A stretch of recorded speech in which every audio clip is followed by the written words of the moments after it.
this is my first video since achieving my 100 sub goal, and I am over the moon that we have reached this. So seeing this is the first video up since that, now is a good time to say I am requiring some questions to answer. Like, I've got a few that I've been saving from different PMs and stuff, but I need a bigger collection of questions. So if you have a question for me, art related preferably, but you know, if you've got anything else you would like to ask me, feel free. I shall be picking 10 and answering them, or however many fits into 10 minutes, so I don't just have a massive video for you guys. So this video, as you can probably see from the title below or the link you have clicked on, is I'm going to be making a Copic case. Now, this is something I've been putting off for a long time. I finally got around to ordering the foam board, which is what's in this box here, or at least I hope it is. It's been a while.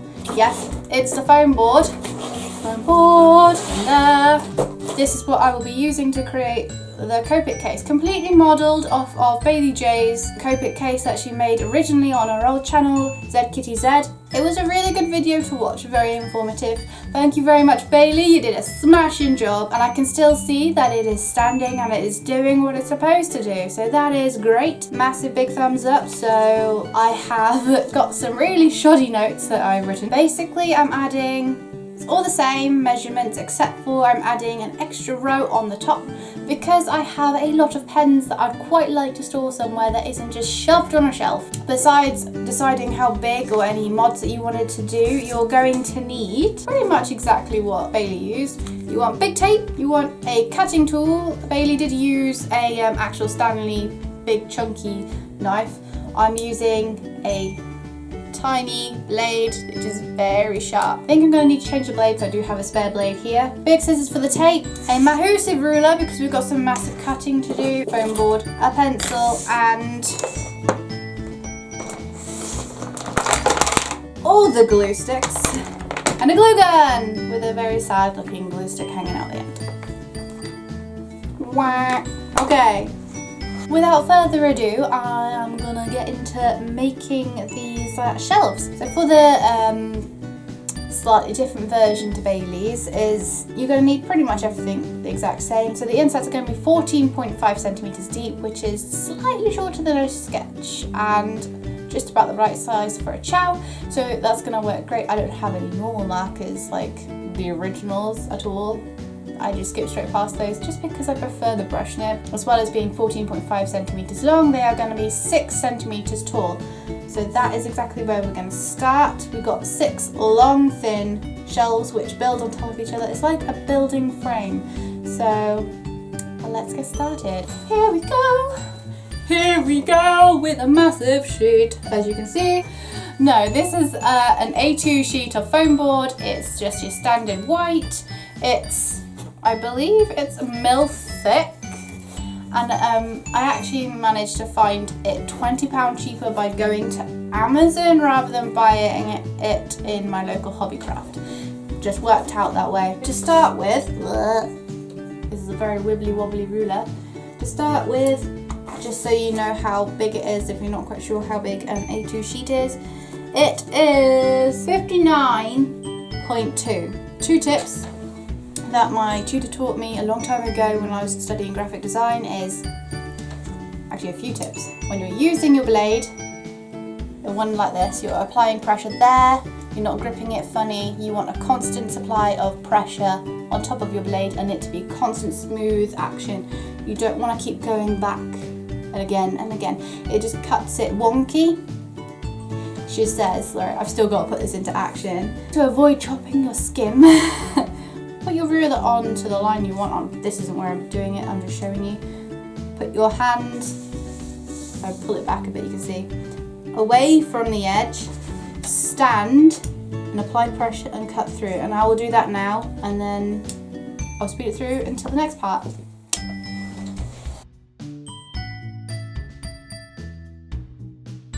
Okay, so that should, yes, a clean cut. She is sharp enough, brilliant.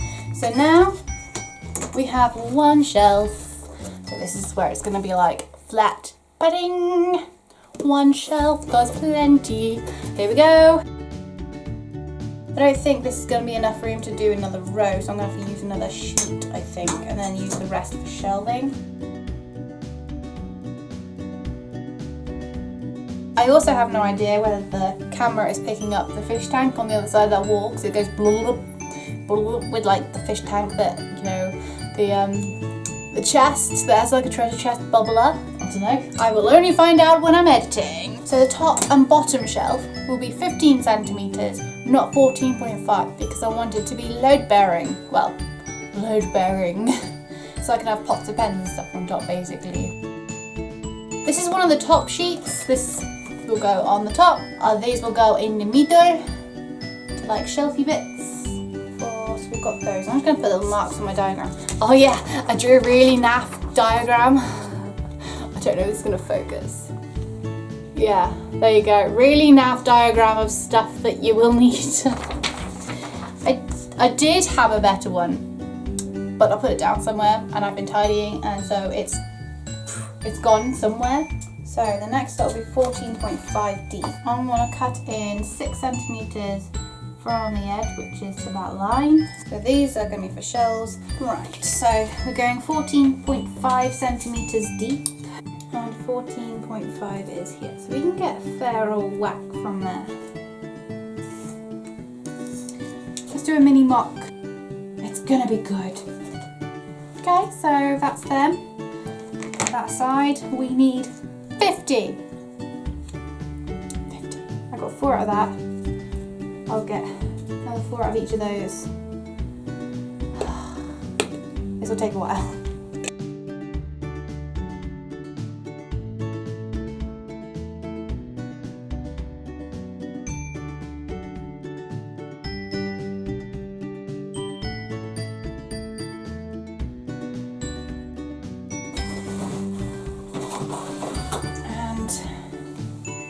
Back. So this is going to be the back piece. So what's going to happen is this is going to sit on the bottom like that, and it's going to be glued and taped into place. So that's exactly what I'm going to do first. So I'm going to do that.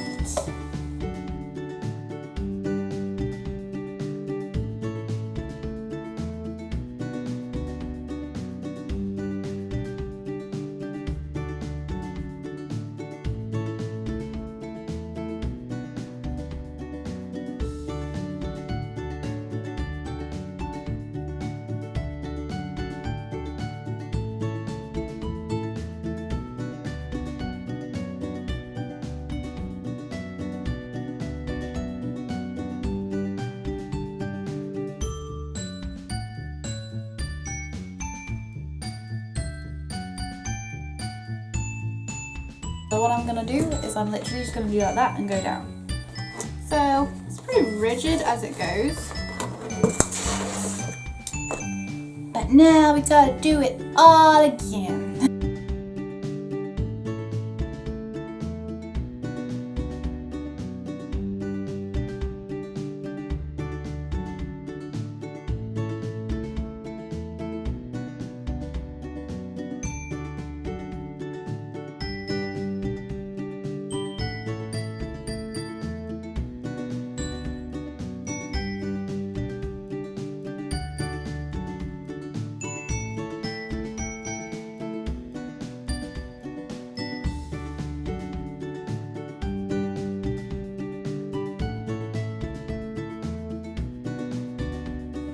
So thanks very much for watching, guys. If you liked seeing me make my Copic case, please do give it a big thumbs up. If you have any recommendations for a future case, be it Copic, be it Pro Marker, whatever, please do suggest it in the comments below.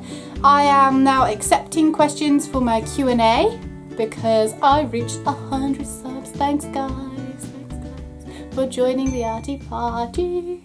Because that's essentially what I do, I draw because I love it.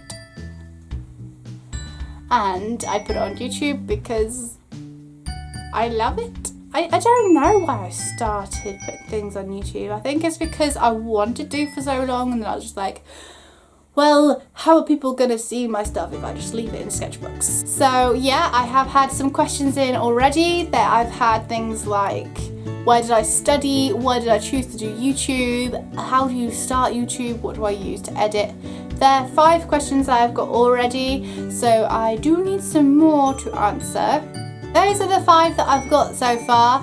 If you have any more questions you'd like to ask, maybe suggest things in the comment section below. I am accepting pretty much any question. I will be putting them into an arty draw hat, and I'll just be pulling out however many I can fit into a not too long video.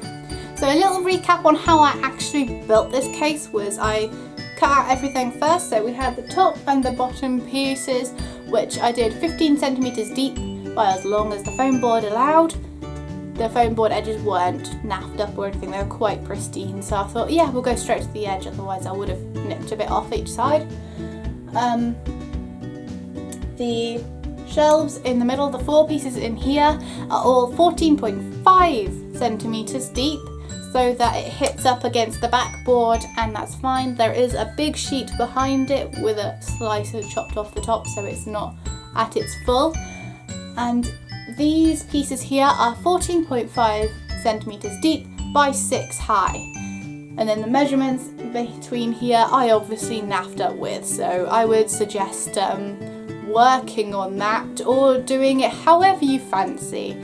Just making sure that that's all right. And I basically worked on it layer by layer. I attached the back sheet to the base first, added in the 2 end pieces, and then worked my way through. I think it was the other way actually, because by the time I got to the other end I was like, oh my god, the gaps are too big, and now I can't change it because the hot glue dried. So yeah, and then you stick the top bits on the shelves onto the top, and I basically took the glue gun and I was doing this along the side, and my hot glue gun was kind of stiff because it was a stronger glue. It was taking longer to melt, and I was just like, hurry up, it's gonna dry. It's gonna dry on there, and I'm not gonna be able to get the shelf on before it dries, and So yeah, there was a bit of a hurry scurry, so I wouldn't recommend popping off to make a cup of tea or anything while you're doing that, because it would dry. So you do that, and then you build up again, and you do the exact same again and again and again and again. So yes, 4 of these middle shelves, 2 of the top and bottom, and 50 of these things. I'm quite tempted to decoupage. I want to stick newspaper on it to make it pretty around the outside, instead of being like a white box with like glue. I was using my pencil as like a glue smoother because obviously it's hot glue. I don't want to put my finger in that, and I did actually burn myself a couple of times. If you are new at using a glue gun, I would say practice, or if you are a young person wanting to build one of these, I would recommend either getting a bigger sibling, cousin or parent, auntie, uncle, anyone that is creative to help you make one of these, because that hot glue is hot for a reason, and it's glue, so it's going to stick and it's going to burn. So little disclaimer, you do need like parental help or some form of guidance there. So yeah, if you wanted to make the compartments bigger, you can do, just bear in mind structural stability as you do it. I did have some crazy plans of how to like make it really cubby, like yeah, but I was like, why mess with a thing that's already working? Because obviously Bailey's is working and she made hers, like what was it? I don't know, it must have been 3 or 4 years ago she made it, and it's still standing strong today. So I have no intentions of replacing this anytime soon. So yeah, thanks very much for staying to the end. I very much appreciate you guys staying. If you do have any tips for customized shelving like this, do feel free to share them in the section below so others can see and have a go at building their own. Or yeah, anything like that, feel free. Any questions for me for my next Q&A, please whack them in the description below. I will be putting this across my Twitter and my Facebook, and I'll probably do some form of post on Instagram. All those links are also available in the description below. And I will see you guys next time. Bye! So thanks very much for watching, guys. Like if you liked and sub if you haven't. Just keep doodling. Bye!